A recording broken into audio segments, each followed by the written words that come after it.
Yes, hello my dear students, welcome back to the St. Joseph Composite PU College, Vijaypur. I'm Rahul, chemistry faculty, and in this video I'm going to explain you that how the pressure effect of pressure on the solubility of gas in liquid. The solvent here we are using, that is liquid. There's some things we have to note it here, that the pressure do not affect the solubility of liquids and gases. That let me write first. The pressure does not affect the solubility of solids or solute. This is about the solid and liquids. The reason is very simple here.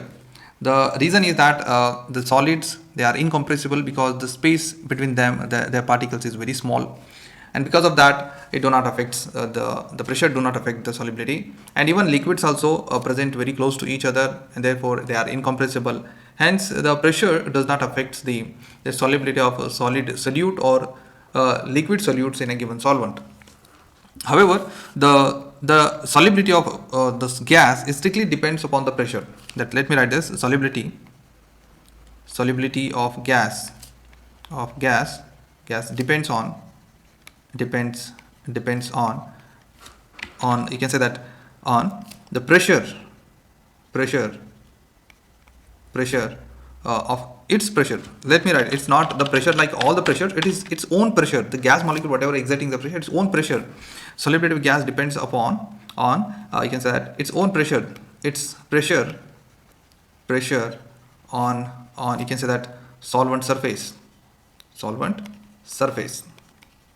Okay, hope you understood this. Now we'll discuss this effect of pressure on the solubility of gas in a liquid using a diagram. Let's understand this. Take a diagram here. The diagram is, let me draw a piston here. This is a cylinder right now I'm drawing. This is a cylinder. Okay, and somewhere here I make a partition. That partition indicating that this is the solvent surface. Let me write this. This is the solvent surface. Okay, inside there is only solvent is there. Let me show a solvent over here. This is a solvent we have here. This is a solvent. Okay. Now what I'll do that I will draw a piston. The frictionless piston I'm going to draw here. The piston is here. Here it should be the piston. This is a piston. A frictionless piston is there. This is a handle where we can put a pressure on a force on that. Okay, it can move downwards. Okay, now just imagine, and then here some gas molecules are present. So some gas molecules above the surface. So here you can say that here is one gas molecule. So different gas molecules are not. I'm taking individual gas molecules. These are the gas molecules present. Now what I get here, when the gas molecules are present above the solvent surface, some gas molecules are already dissolved. And here there is an equilibrium is established between the gas molecules or the gas molecules which are dissolved in they are continuously moving. You can say that here is one gas molecule, it is moving outwards, that is leaving the solvent. At the same time, another gas molecule get dissolved into the solvent. This process is taking place and there is an equilibrium is established. Now what happens if I increase the pressure? If I bring this piston downwards, you will find that the piston move downwards, and by that what happens, here you can see that the gas molecules dissolved more. The number of gas molecules dissolving here more, because as I'm moving the piston downwards, you can see that the number of gas molecules at the surface of the solvent becomes more. And by that what happens here, the number of gas molecules that hits the surface of the solvent, that also becomes more. If the more number of hits taking place per unit area of the solvent, the more you can say that the gas molecules dissolve in a solvent. Okay, so here you can say that a new equilibrium is established, but this time you can see that in this equilibrium, a new equilibrium, let me write, new equilibrium is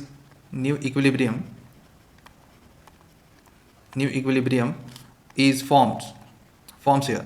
But this time, in this time, what is happening here? The number of gas molecules, you can see that in the solvent they are more. The number of gas molecules molecules more in the solvent, in the solution I will write. I don't want to write here solvent, solution I will write. Now it becomes a solution, not a solvent right now. So as you decrease the pressure, again let me take the same thing. If I decrease the pressure, if I move the piston outwards, then what happens? Again the dissolution of gas becomes less. Only thing is that as you increase the pressure, the dissolution of gas molecules becomes more. Hope you understand this concept by this diagram. Okay, so we have got a few things here. Though previously whatever the rate is there, the previous rate what I was discussing here, the previously we have seen that the one molecule is dissolving and one molecule is leaving the solvent. But this time when we are applying the high pressure, the more number of gas molecules are dissolving and more number of gas molecules are leaving the solvent. But there is a new equilibrium established, thinking that there is more the gas molecules are present in a solution. Okay, this is one part. Looking at this, we can give a statement here. You can say that we can state a Henry's law here. Henry's law, and the phenomena works according to the Henry's law. What the law says? The law says, very simple statement is there. We're going to write the statement at constant temperature. At constant temperature.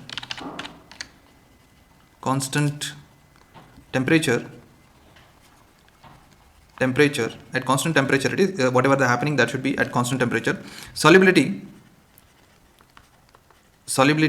of gas in a solvent is proportional to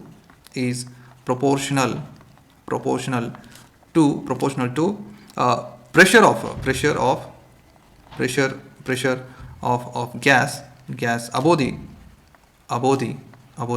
solvent surface.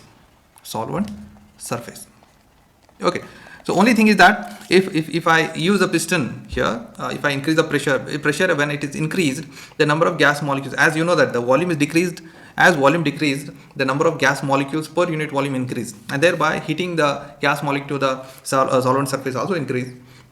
And by that we can say that the gas molecule dissolves more at a high pressure. That the statement is given here.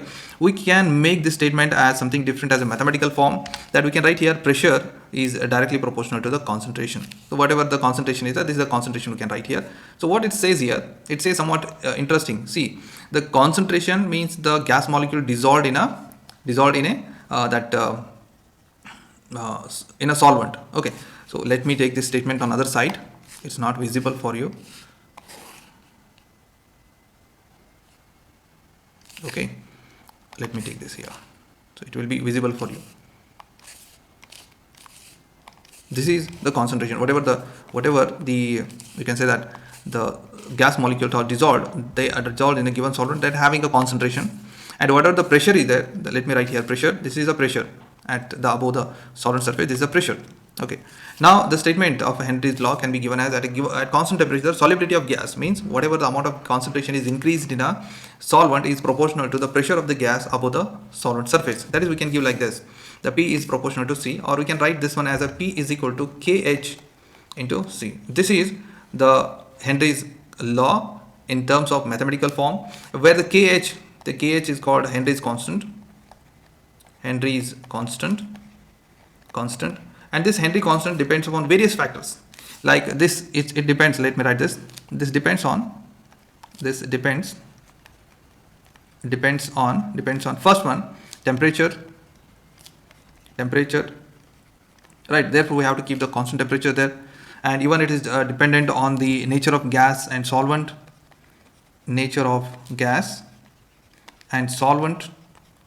Okay, different gases may get dissolved in different extent. We have discussed that in different part. And also you can say that the pressure itself is there. Okay, let be only two parts we can write, that is temperature, nature of solvent, and nature of gas. These are the two things are there that decides the KH value. Okay, now what is the unit for the KH value? When I write KH is equal to what I get here, we get here the P divided by C, that is a pressure divided by concentration. Pressure divided by concentration we have to take, and this is the unit we can write for the, you can say that, for the Henry's constant.